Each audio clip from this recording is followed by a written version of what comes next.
ایک عورت کے نکاح کی خوبصورت کہانی۔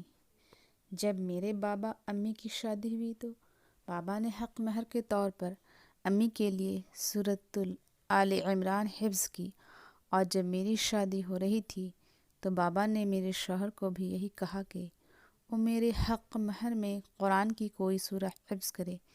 اس کے بعد شادی کرنے کا کہا گیا۔ مجھے اپنے حق مہر کے لیے قرآن کی کوئی سورت کا انتخاب کرنے کے لیے کہا گیا تو میں نے سورۃ النور کا انتخاب کیا۔ مجھے لگ رہا تھا یہ سورہ حفظ کرنا بہت مشکل ہے۔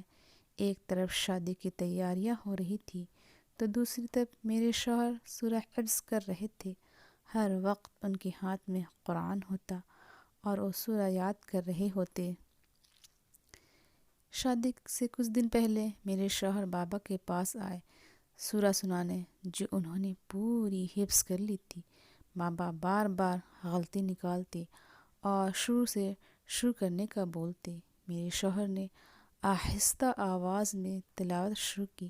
اتنا خوبصورت منظر میں نے کبھی نہیں بھول سکتی۔ میں اور میری امی نے ایک دوسرے کی طرف دیکھا اور میرے شوہر کی اگلی غلطی کے انتظار میں مسکرانے لگے، جس کے بعد انہیں پھر سے شروع کرنا پڑتا، پر میرے شوہر نے ایک بار میں پوری سورہ سنا دی، ایک لفظ بھی نہیں بھولے۔ سورہ سننے کے بعد میرے بابا نے انہیں گلے سے لگا لیا اور کہا کہ میں اپنی بیٹی کی شادی تم سے کروں گا، تم نے اس کے حق مہر ادا کر دیا ہے۔